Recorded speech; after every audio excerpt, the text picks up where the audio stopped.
توحید فی الدعا کیا ہے؟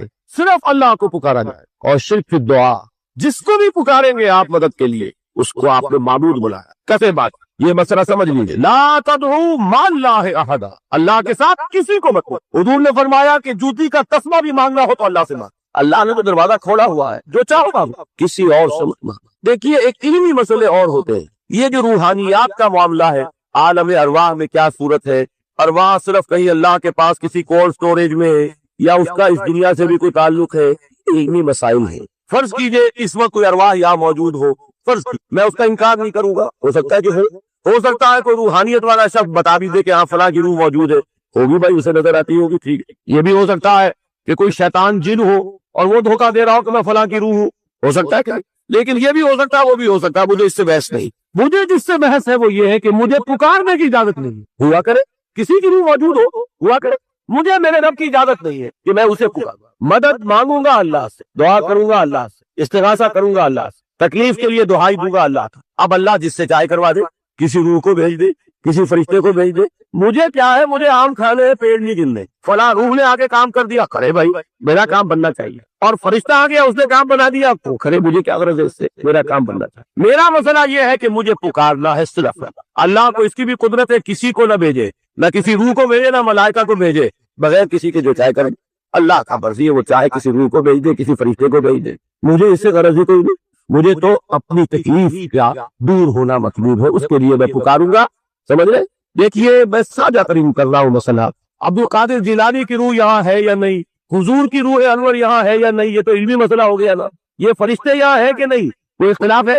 میں پکار سکتا ہوں اسے کہ بھائی ذرا میرا کام کرتے نا.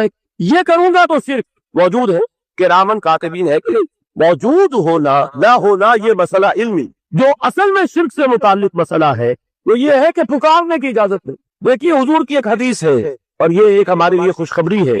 آج 8واں دن ہے آپ اپنی نیند کا یہ قربانی دے رہے ہیں، آ رہے ہیں، سن رہے ہیں. یہ حدیث بھی سن لیجئے، بشارت والی حدیث ہے. مجتمع قوم فی بیت من بیوت اللہ، نہیں جمع ہوتے کچھ لوگ اللہ کے گھروں میں سے کسی گھر میں. اس کا مصداق اول تو مسجد ہوگی، لیکن تقریباً تمام محدثین نے مانا ہے کہ صرف مسجد تک محدود نہیں ہے، سب گھر اللہ کے. یہ جگہ کس کی ہے؟ تو عام ہے یہ چیز، لیکن مسجد کا ہوگا تو وہ مصداق اول ہو جائے گا. مجتمع قوم فی بیت من بیوت اللہ یتلون کتاب اللہ ویتدارسونہ بینہم. کام کیا کر رہے ہو کہ اللہ کی کتاب پڑھ رہے ہو، وہ سمجھ رہے ہو، سمجھا رہے ہو.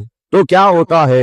الا نزلت علیہم السکینہ، ان پر اللہ کی طرف سے سکینت کا نزول ہوتا ہے. وغشیتہم الرحمہ، رحمت خداوندی انہیں ڈھانپ لیتی. وحفتہم الملائکہ، فرشتے ان کے گرد گھیرا ڈال لیتے. وذکرہم اللہ فی من عندہ، اور اللہ ذکر کرتا ہے ان کا ملائکہ مقربین کی محفل میں. دیکھو تم کہتے تھے یہ انسان بڑا گھٹیا ہے، میرے وہ بندے اس وقت میرے گھر میں جمع ہے صرف میرے کلام کو سمجھنے کے. اللہ فخر کرتا ہے. ذکر کا جو ہے در حقیقت جس میں آپ اپنے کسی ارادے سے، اپنے کسی پلاننگ کے تحت، اپنے خود پیش کسی نقشہ کار کے طریقے سے یہ کام کریں. کیا زندگی بس یہی ہے؟ کیا کریشن کا کلائمیکس جو ہے وہ مانتا ہے کہ یہ پوری کائنات ان کی وسعت کا اندازہ کرے اور اس کا کلائمیکس انسان اور اس کی حقیقت یہ نہیں؟ انسان کی زندگی بہت طویل، اس زندگی کے 3 حصے ہیں. آپ حیران ہوں گے، ذرا غور سے آج توجہ سے بات سنیے. 2 تو سب نے سنے ہیں، میں 3 کہہ رہا ہوں. ہماری کریشن کب ہوئی تھی؟ ازل میں، جب روحوں کی شکل میں ہمیں پیدا کر دیا گیا، جن سے اللہ تعالیٰ کا وہ مکالمہ ہوا تھا، الستو بربکم قالوا بلی، میں بھی تھا، آپ بھی تھے. ہر شخص نے اللہ سے معاہدہ کیا تھا، الستو بربکم قالوا بلی، کیوں نہیں؟ شہیدنا، ہم گواہ ہیں، اے اللہ کیوں نہیں ہمارا رب ہے، ہمارا مالک ہے. جو معاہدہ کیا تھا کہ نہیں، ہم سب تھے.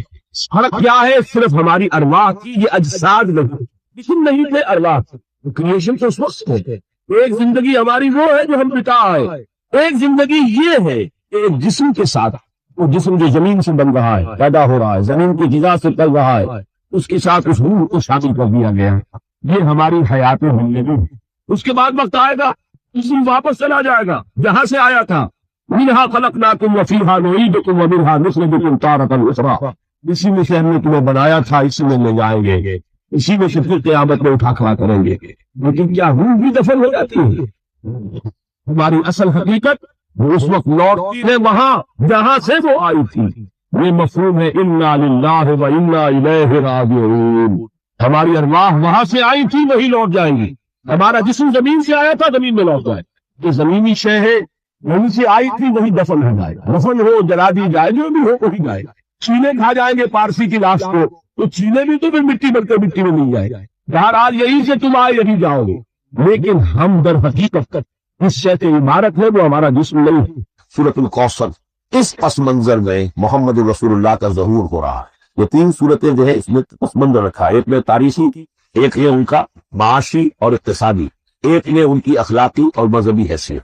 سورۃ الفیل وہ تاریخی واقعہ جو ہے ظاہر بات ہے بہت بڑا واقعہ، اس کا بعد چرچا ہوا ہوگا حضور کی بعثت کے ساتھ متعلق. لیکن دوسری طرف بیت اللہ اور اس کی وجہ سے قریش کو اس کے متولی ہونے کی وجہ سے جو امن حاصل تھا اور جو انہیں اللہ کی طرف سے روزی پہنچ رہی. تیسرے ان کی اخلاقی پستی جس حد کو پہنچ گئی تھی. اس میں جب ظہور ہو رہا ہے محمد رسول اللہ کی نبوت کا، یہ سورۃ الکوثر بسم اللہ الرحمن الرحیم انا اعطیناک الکوثر فصل لربک وانحر. ساتھ ہوں تیرے شوکت علی بھی جان بیٹا خلافت پر دیا تو تحریک چلی. ابھی ختم نہیں ہوئی تھی خلافت لیکن نظر آ گیا تھا.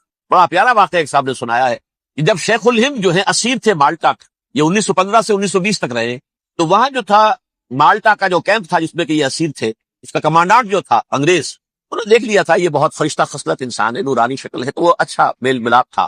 ایک روز کہا حضرت شیخ الہند نے کہ آپ لوگ ہماری خلافت کے پیچھے کیوں پڑے ہوئے ہیں؟ وہ تو ایک مردہ شے ہے، اس میں کوئی جان تو ہے نہیں، کوئی طاقت نہیں ہے، پھر بھی آپ ہماری ایک نشانی ہے، مجھ سے کیوں آپ جو ہے برباد کرنے پر تلے ہو؟ اس نے کہا اتنے بھولے نہ بنیے حضرت، ہمیں معلوم ہے اس نیم مردہ خلافت میں بھی طاقت اتنی ہے کہ اگر جہاد کا فتویٰ اس نے دے دیا تو انڈونیشیا سے موریتانیہ تک مسلمان کفن سر سے باندھ کے نکل آئے گا، یہ ہمیں معلوم. لہٰذا ہم نے ختم کرنا ہی کرنا. اور ختم کس سے کرایا؟ ایک فری میسن مصطفیٰ کمال پاشا. چاک کر دی ترک ناداں نے خلافت کی قبا، سادگی اپنوں کی دیکھ اوروں کی عیاری بھی دیکھ. عیاری کس کی تھی؟ یہود تھی، اور ان کے اعلی کار برطانیہ. ابھی خلافت ختم بھی نہیں ہوئی تھی، برطانیہ کے ذریعے سے 1917 میں بالفور ڈیکلریشن کے ذریعے سے حق حاصل کر لیا کہ ہاں جا کر یہ آباد بھی ہو سکتے ہیں. کیونکہ دوسری جنگ عظیم میں سلطنت عثمانیہ ختم ہو گئی تھی، خلافت نام کی تھی، سلطنت تو ختم ہو گئی، ترکی رہ گیا تھا صرف. اور جنرل ایلن بی کی فوجیں داخل ہو چکی تھی یروشلم میں. یروشلم پر قبضہ برطانیہ کا ہو چکا تھا، اور قبضہ دلوانے والے برطانیہ کو ہمارے ہندوستان کے مسلمان فوجی بھی تھے. اربوں نے بغاوت کی ترکوں کے خلاف، اور انگریزوں کی فوج میں ہمارے ہندوستان کے مسلمان سپاہی بھی. بہرحال اب چونکہ ان کے پاس آ گیا، برطانیہ نے اعلان کر دیا، بالفور ان کا وزیر خارجہ، Jews have a right to settle in Palestine، وہ جائیں آباد ہو سکتے. یہ 1917 کا اعلان ہے. اس کے بعد جو کچھ انہوں نے طریقے برتے ہیں اس میں دھن دھوس دھاندلی دھوکہ ہر چیز.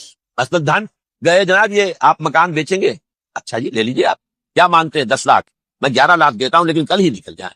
پیسے کی کمی تھی نہیں، پورا یورپ کا سرمایہ ان کے پاس، بینکرز کے پاس. زائنسٹ موومنٹ اصل میں بینکرز کی موومنٹ تھی. 1897 میں جمع ہو کر انہوں نے جو پروٹوکول بنائے تھے وہ کون تھے؟ سب کے سب بینکرز تھے. دولت کی کمی نہیں تھی. تم 10 کی بجائے 11 لو نکل جاؤ. یہ کھیت بیچتے ہو کتنے کا؟ بھائی 12 کا، ہم 13 دیتے ہیں بھائی، جلدی سے نکل. یہ بھی کیا، دھن کے ذریعے سے ڈسپلیس کیا، جہاں زور چلا نکال دیا.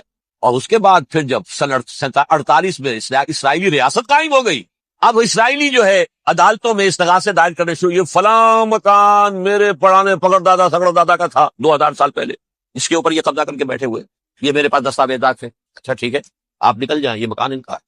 اس طریقے سے انہوں نے بے دخل کیا فلسطینی اور خود وہاں پر قدم جما کر مضبوطی سے. یہ ہے کہ جو مغربی اقوام نے کیا. اس میں سیکنڈ جو ہے رول پلے کیا ہے امریکہ نے. ویسٹ جو ہے اس کا نمبر 2 امریکہ تھا، اب نمبر 1 امریکہ ہے. اب برطانیہ کی کوئی حیثیت اب نہیں ہے، لیکن سب سے بڑا وکیل جو ہے وہ وہی ہے اب بھی.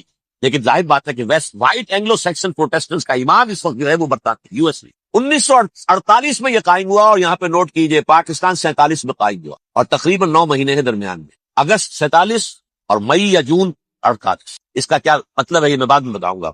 پہلی جنگ ہوئی 48 میں، عربوں نے بغاوت کی اور عرب جیت رہے تھے. اچانک پتہ نہیں کیوں عربوں نے جنگ بند کر دی. یہ بالکل یوں سمجھیے کہ پیرلل واقعات تھے. کشمیر میں ہم جیت رہے تھے، بھاگ کر نہرو پہنچ گیا یونائٹڈ نیشنز کے اندر، جنگ بند ہو گئی، ختم ہوا. اس کچھ اپنوں کی غلطی بھی تھی، کچھ قبائلیوں نے وہاں جا کر سری نگر ایئرپورٹ تک پہنچ گئے تھے، بجائے اس پر قبضہ مکمل کرنے کے لوٹ مار میں لگ گئے. اپنوں کی غلطی بھی تھی، لیکن اس کے باوجود پڑھنا بھاری تھا. اور اگر سری نگر ایئرپورٹ پر قبضہ ہو گیا ہوتا تو سوال ہی پیدا نہیں ہوتا کہ بھارت بھی اپنی فوجیں اتار سکتا، زمینی راستہ تھا ہی نہیں. وہی وہاں ہوا ہے. بڑے ہی عجیب طریقے پر عرب جیت رہے تھے، اسرائیل جو ہے شکست کھا رہے تھے، عربوں نے صلح کر دی. کچھ مہینوں کے بعد اربوں نے دوبارہ جنگ کی. اتنے عرصے میں یہ اسرائیلی یہ سب جو ہے جتنے دہشت گرد ہیں اسرائیلی اس دور کے لوگ, وہ چاہے مینیچم بیگن تھا یا کوئی اور, یہ سب کے سب اس دور کے ٹیررسٹ. اب انہوں نے ڈٹ کر جو مقابلہ کیا, عربوں کو شکست دی دیکھی بڑی سخت. سن 48 میں عربوں کو شکست ہو گئی. سن 67 میں روس کے سکھانے پڑھانے پر جمال عبد الناصر نے حملہ کیا, بلاکیڈ کر دیا ایلات کا بندرگاہ کا. 6 دن کی جنگ کے اندر اسرائیلیوں نے روس سے پورا سرہ سینا لے لیا, اسرائیل شام سے گولان ہائٹس لے لیے, اردن سے یہ پورا مغربی کنارہ جو یہ اردن کا حصہ ہے, اور مشرقی یروشلم اردن کے پاس تھا, اس پر بھی قبضہ کر دی. 1967 کی جنگ کا نتیجہ کیا نکلا؟ یروشلم پورا کا پورا یہودیوں کے قبضے میں چلا گیا, جو 1948 میں آدھا کر دیا گیا تھا. ویسٹرن یروشلم یہ یہودیوں کے پاس, ایسٹرن یروشلم مسلمانوں کے پاس, اور مشرقی یروشلم ہی میں مسجد اقصیٰ ہے اور قبۃ الصفا, وہ مسلمانوں کی تحویل میں تھے. اردن کا قبضہ مسلمانوں کی تحویل, لیکن اب 67 میں پورا یروشلم ان کے قبضے میں آ گیا. پھر بہرحال مصر نے ایک کوشش کی بدلہ لینے کی سن 73 کی جنگ میں, اور اس میں کوئی شک نہیں بڑی شجاعت کا مظاہرہ کیا. رمضان وار آف 1973 بارلین لائن کراس کر دی, جسے وہ سمجھتے تھے کہ کوئی طاقت دنیا کی ہمارے اس دفاعی جو ہے لائن اس کو کراس کر نہیں سکتے. لیکن پھر جب امریکہ اپنی پوری طاقت لے کر میدان میں آ گیا ہے تو ظاہر بات ہے کہ مصر کی حیثیت امریکہ کے مقابلے میں کچھ نہیں. یہ ہے میں نے جو مختصر سی تاریخ آپ کے سامنے رکھی ہے. اب جو اصل مسئلہ ہے سمجھ, یہ سین کیا ہے, منظر کیا ہے. یہ پہلو وہ ہیں بہت سے کہ جو شاید بہت سے حضرات کی نگاہوں میں نہ ہو, باقی تو یہ تاریخ کے واقعات ہیں اکثر لوگوں کے علم میں ہوں گے. یہودیوں میں بھی ایک بڑی شدید اندرونی کشاکش ہے. جیسے مسلمانوں میں کچھ مسلمان وہ ہیں جو نماز روزے کی پابندی کرتے ہیں, دین سے انہیں تعلق ہے. کچھ وہ ہیں جو نہ نماز نہ روزہ نہ کچھ, نام تو ان کے ہیں, محمد حسین ہے, غلام علی ہے تو صحیح, سیکولر ذہن ہے, مادی پرستی ہے, کچھ نہیں ہے کہ نہیں, ایسا ہی ان کے ہاں بھی. اصل یہودی جو ہے, عملی یہودی, اس کی شکل آپ نے اگر کبھی دیکھی ہو, اس کے سر کے اوپر اونچا ہیٹ ہوتا ہے کالا, ان کی زلفیں لمبی لمبی ہوتی ہیں, خاص طور پر یہ جو ہے گلپٹی کے بال, یہ قلمے جو ہیں یہ تو لا کے چھلے بنا کر بڑا خوبصورت سا جو ہے وہ ہار بناتے ہیں. لمبا کالا کوٹ پہنا ہو, لمبی داڑھی ہوتی ہے. یہی وجہ ہے کہ مسلمانوں میں بھی مصر میں جس کی لمبی داڑھی ہوتی تھی, اب کچھ حالات شاید بدل گئے, سمجھتے تھے یہ یہودی ہے, لیکن لمبی داڑھی یہودی رکھتا تھا, مسلمان نہیں. مسلمان تو عرب صرف ٹوکن داڑھی رکھتے ہیں یا شیو کرتے ہیں, یا سعودیوں کی طرح صرف کوئی نشان چھوڑتے ہیں, اللہ اللہ خیر. لمبی داڑھی شعار جو ہے یہودیوں کا. ایک انتہا پر تو یہ ہے, دوسری انتہا پر وہ ہیں جنہیں کسی شے سے غرض نہیں, شراب بھی پیتے ہیں, سب کچھ ہے, سور بھی کھاتے ہیں یہودی. بینکرز ہیں, بڑے بڑے سائنسدان ہیں, سب کچھ ہیں. وہ زیادہ تر جو ہیں سیکولر ذہن کے. کچھ بیچ بیچ میں بھی ہیں, جیسے یہ ایریل شیرون ہے, ویسے شیوڈ ہے, داڑھی تو نہیں ہے اس کے, لیکن سر پہ وہ ضرور وہ جو ہے اس کی ٹوپی سی آپ کو رکھی نظر آ جائے. یہ ہے درمیانی یہودی ہونے کا نشان, کہ ایک شعار انہوں نے اپنا جو ہے برقرار رکھا ہوا. وہ ایک ٹوپی چپکی ہوئی سے ہوتی ہے, وہ ٹوپی کیا ہوتی ہے پتہ نہیں, کیسے چکی رہتی ہے مجھے نہیں معلوم. یہ جو کشمکش ہے اس میں, جو زیادہ رائٹسٹ اور لیفٹسٹ کی کہہ لیجیے, سیکولر اور مذہبی لوگوں کی کشمکش ہے, ان کے درمیان ایک کشاکش جو ہے اس کو سمجھ لیجیے کہ وہ کیا ہے. ایک چیز تو ان دونوں کے درمیان قدر مشترک ہے, پوری دنیا کی مالیات پر ہم تسلط کریں گے, قبضہ کریں گے, ڈومینیٹ کریں گے. لوگوں کو ہم بنا کر رکھ دیں گے حیوان, ملٹی نیشنل کمپنیاں ہوں گی, انہی کا راج ہوگا, انہی کی حکومتیں ہوں گی, انڈسٹری انہی کے ہاتھ میں ہوگی. لوگ یا مزدوروں کی حیثیت سے کام کریں گے, یا تھوڑے سے مینیجرز ان میں سے بھی ہم لے کر کچھ تنخواہیں ان کو بھی دے دیں گے. باقی سود کے ذریعے سے ملائی ہم کھینچتے رہیں گے, مکھن ہمارے پاس آتا رہے گا. ورلڈ ڈومینیشن, اکنامک ڈومینیشن, یہ تو دونوں کے نزدیک متفق ہے. سیکولر بھی چاہتے ہیں اور جو مذہبی یہودی وہ بھی چاہتے ہیں. اس کے بعد ایک اختلاف, مذہبی یہودی یہ کہتا ہے ہمیں گریٹر اسرائیل بنانا ہے, اور گریٹر اسرائیل وہ سارے علاقے ہیں جو ان کی تاریخ میں اسرائیل سلطنت کا حصہ رہے. حضرت یوسف کے زمانے میں یہودی جا کر آباد ہوئے مصر میں, جو ڈیلٹا کا علاقہ ہے, زرخیز ترین علاقہ جو ہے, جوشن کا علاقہ, وہ کہتے ہیں وہ ہمارا ہے. کئی 100 برس ہمارے ہیں. سرائے سینا ہمارا ہے, اس میں کوہ طور ہے جس پہ حضرت موسیٰ کا ہم کلام ہوئے اللہ سے, تورات ملی, اس میں 40 برس تک ہم بھٹکتے پھرے ہیں. صحرائے تی ہے یہ یتیہون فی الارض 40 سنہ. پھر فلسطین تو خیر ہماری جدی پشتی جائیداد ہے, جاگیر ہے. پھر یہ عرب جو ہے یہ بھی مدینے تک ہمارا ہے, مدینے سمیت ہمارے قبیلے وہاں تھے جہاں سے نکالا مسلمانوں نے. پورا عراق ہمارا ہے, پورا شام ہمارا ہے, اور ترکی کا بھی ایک علاقہ ہے ابتدائی مشرقی جنوبی, وہ بھی ہمارا ہے. یہ ہے گریٹر اسرائیل کا, یہ ہم نے بنا. جبکہ جو سیکولر ذہن کے لوگ کہتے ہیں کیا کرو گے اس کو بنا کر, اس میں جو عرب ہیں وہ تم سے لڑتے رہیں گے, تم انہیں مارو گے وہ تمہیں ماریں گے, اگر تم 10 مارو گے تو ایک تو وہ بھی ماریں گے نا تمہارا. ٹھیک ہے, فائدہ کیا ہے؟ اس کی بجائے ہم یہ کرتے ہیں کہ عرب اور اسرائیل مل کر, کزنز ہیں نا آپس میں, آپ کو معلوم ہے بل کلنٹن نے یہ الفاظ کہے تھے جب اسحاق ریبن سے معانقہ کرایا تھا شاہ حسین مرحوم کا, تو کیا کہا, یو آر کزنز. حضرت ابراہیم کے 2 بیٹوں سے نسل ہے نا, حضرت اسماعیل سے عرب ہے وہ دور ہے, اور حضرت اسحاق سے یہ بنی اسرائیل کزنز ہے, یو آر کزنز. تو ہم کزنز مل کر ایک اکنامک یونٹ بناتے ہیں, جیسے ایشیا پیسیفک ایک یونٹ بن گیا ہے, آسیان ایک یونٹ بن گیا ہے وغیرہ وغیرہ. پورا یورپ ایک یونٹ بن گیا ہے, ایک کرنسی بن گئی ہے. ہم اس پورے علاقے کو ایک اکنامک یونٹ بناتے ہیں. پیسہ اربوں کا ہوگا, ان کے پاس بہت دولت ہے. تیل ان کا ہوگا, بہت تیل ہے ان کے پاس. مزدور ان کے ہوں گے, بڑی تعداد ہے ان کی. مینجمنٹ ہماری ہوگی, ٹیکنیکل نو ہاؤ ہمارا ہوگا, سائنسدان ہم ہوں گے. ملائی ہم کھاتے رہیں گے, چھاچھ ان کو دیتے رہیں. تو ہمیں آم کھانے ہیں, پیڑ گننے کی کیا ضرورت ہے؟ خام خواہ ان کی دشمنی مول لیں, زیادہ دشمنی بڑھائیں. یہ اس چھوٹے سے اسرائیل کو تسلیم نہیں کرتے, ہم گریٹر اسرائیل کو کیسے تسلیم کر لیں گے؟ یہ لہذا اس خیال کو دل سے نکال. یہ اختلاف ہو گیا نمبر ایک, بہت بڑا اختلاف. لیکن نمبر دو, اس اختلاف میں اتفاق یہ پیدا کیا گیا. یہاں ایک بات ہم آپ کی مانتے ہیں, ہم کسی بھی پیس پروسیس میں یروشلم نہیں دیں گے ان کو اربوں. یہ انڈیوائیڈڈ دارالخلافہ رہے گا اسرائیل. اور نمبر دو, مسجد اقصی اور قبۃ الصخرہ کو گرا کر تھرڈ ٹیمپل بنائیں گے. یہ مذہبی یہودیوں کو اتنی رشوت اگر وہ نہ دے تو وہ ان کے ساتھ کام کرنے کو تیار ہی نہیں. یہ پورا پس منظر سمجھ لیجیے. اصل میں بٹوین دی لائنز سمجھے بغیر یہ خبریں جو آپ پڑھتے ہیں. ادھر امریکہ کا معاملہ کیا ہے؟ ایک طرف وہ پشت پناہ ہے, حمایتی ہے, پروٹیکٹر ہے, وہ حافظ ہے اسرائیل کا. اسرائیل امریکہ ہی کی آؤٹ پوسٹ سمجھ لیجیے, اسی کی ایک ریاست سمجھ لیجیے. لیکن اس کے ساتھ ہی وہ اپنے جو دنیاوی عالمی مصلحتیں ہیں, اتنی بڑی قوم عرب کی جو ہے اسے بھی دشمن تو نہیں بنانا چاہتا. ان میں بھی ماڈریٹس کو چاہتا ہے کہ رہے ماڈریٹس, یہ جو ہماری جیب میں ہے, حسنی مبارک ہو, شافاد ہو, جو ہماری جیب میں ہے. ورنہ یہ کہ وہاں پر اگر زیادہ ریڈیکل لوگ آ گئے تو ہمارا ویسے ہی بیڑا غرق ہوگا. لہذا وہ جبر کرتے رہے ان پر کہ صلح کرو کوئی نہ کوئی.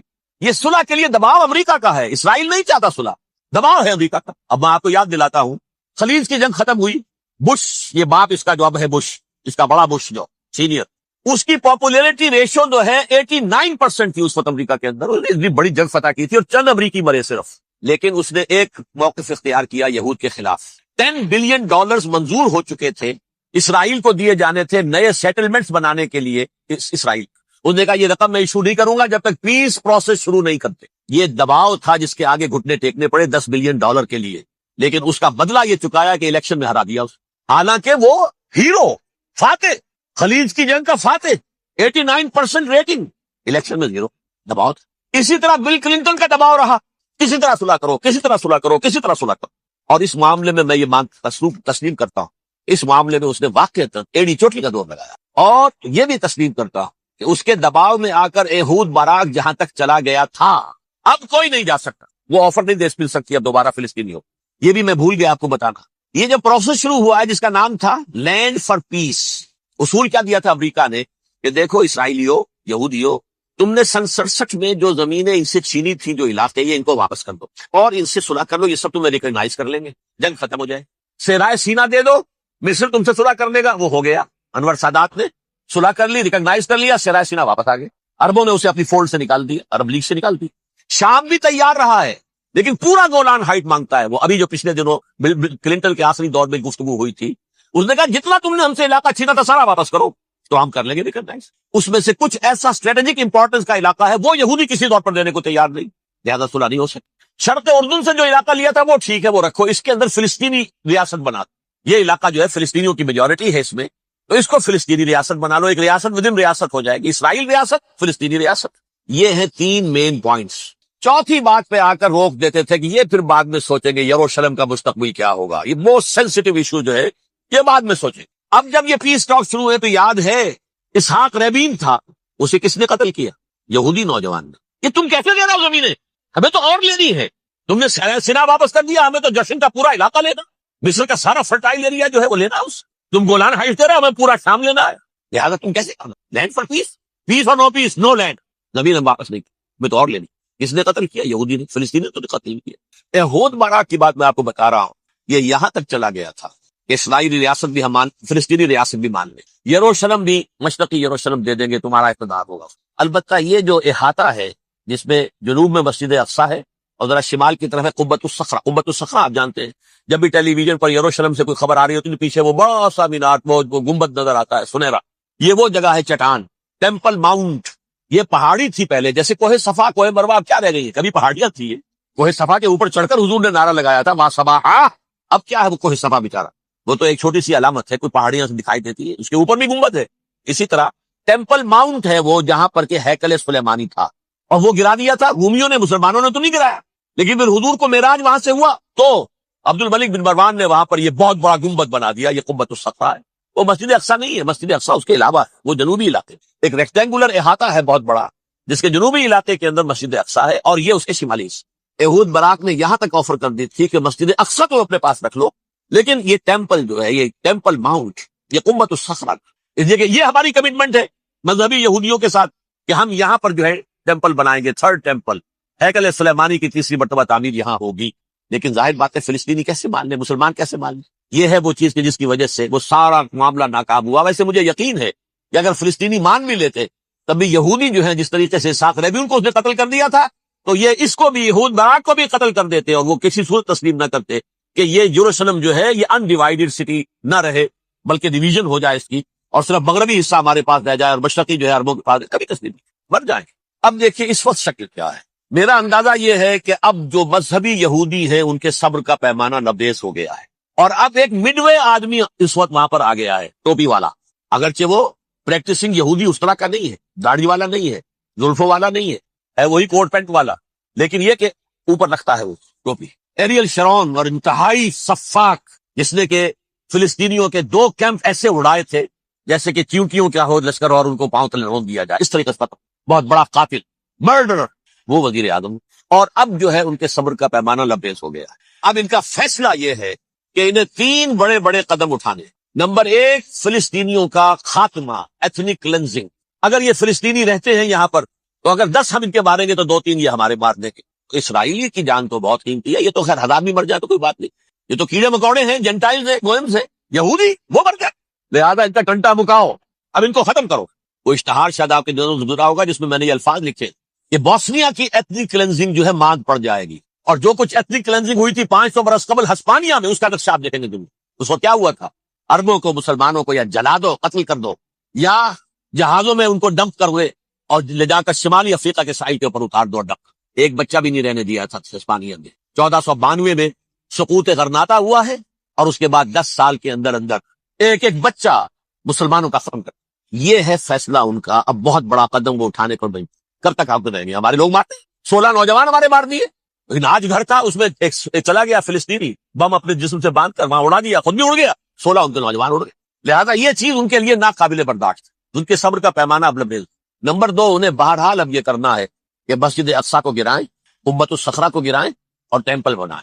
یہ انتفاضہ جو اب شروع ہوا 1 سال پہلے سے، یہ شیرون نے دورہ کیا تھا، مسجد اقصیٰ میں گیا تھا، اور اس نے 3rd ٹیمپل کی تعمیر کے لیے ایک پتھر جو ہے بنیاد کا پتھر رکھنے کا ارادہ ظاہر کیا تھا، جس پر فلسطینی نوجوان اٹھے، وہ اینٹیں لے کر اور روڑے لے کر، اور اس وقت سے یہ سلسلہ چل رہا ہے۔ کتنے مارے جا چکے فلسطینی، لیکن کچھ نہ کچھ یہودی بھی مرے، اسرائیلی بھی مرے، اور جیسا کہ میں نے عرض کیا اب ان کے صبر کا پیمانہ لبریز ہو۔ انف از انف، اب ہم اس معاملے کو ایک دفعہ جو ہے فائنلی ختم کر اور اب بنائیں گے۔ لہٰذا اب جو ہے کئی ٹن وزن کے وہ جو پتھر تیار ہو کر آگے رکھ دیے گئے ہیں کہ یہاں یہ بنیاد پڑنی ہے، اس کے اندر یہ پتھر لگے۔ بلکہ ایک لطیفہ بھی مجھے یاد آیا ہے، یہ کوئی 30 سال پرانی بات ہے، اس قمۃ الصخرہ کی مرمت ہوئی تھی، تو اس کے اوپر جو یہ سونے کی پتری چڑھی ہوئی ہے، یہ شاہ حسین اردن والے جو ہے، ظاہر بات تھا بھی انہی کے تسلط میں، یہ انہی کی تولیت میں تھا، سن 67 سے پہلے، اس زمانے کی بات میں کر رہا ہوں۔ تو انہوں نے پتہ نہیں 30 من تھا یا 30 ٹن تھا سونا جو ڈونیٹ کیا تھا اس کے اوپر یہ پتری چڑھانے کے لیے، جو بہت بڑا گنبد نظر آتا ہے پورے کے پورے ماحول کے اوپر چھایا ہوا۔ اس وقت یہودی اخباروں نے لکھا تھا بہت اچھا ہے، یہ سونا ہمارے کام آئے گا جب ہم اپنا ہیکل تعمیر کریں۔ کہاں جائے گا سونا؟ سونا یہی رہے گا نا، جب ہم گرائیں گے ہمیں وہ سونا مل جائے گا۔ اب وہ اس پر آ گئے، مزید دیر نہیں کر سکتے، تو آپ نوٹ کیجئے۔ Number 1، ethnic cleansing of Palestinians in Israel. Number 2, demolition of the Aska box and the قمۃ الصخرہ. Number 3، امریکہ کو الٹیمیٹم، تم اب اپنے ٹانگ درمیان میں مت اڑاؤ، اور اس کے لیے دھمکی، اگر تم نے ہمارے معاملے میں رکاوٹ ڈالی تمہاری اینٹ سے اینٹ بجا دیں۔ نیتن یاہو نے یہ کہا تھا میں واشنگٹن میں آگ لگا دوں گا۔ یہ انہوں نے امریکہ میں عظیم ترین دہشت گردی کر کے امریکہ کی ایڈمنسٹریشن کو، انتظامیہ کو یہ دھمکی دے دی ہے کہ باز آ جاؤ۔ چنانچہ میں یہ بات کہہ کے پرسوں جمعے میں اپنی مسجد دارالسلام سے نکلا، شام کو، اسی شام کو میں نے ایریل شیرون کی تقریر سن لی T V per. It is not acceptable. Don't appease the Arabs at our expense. We are not going to become Czechoslovakia. We have to depend on ourselves only and rely on ourselves only. کیا مطلب ہے اس کا؟ کس کو سنا رہا ہے؟ امریکہ بعد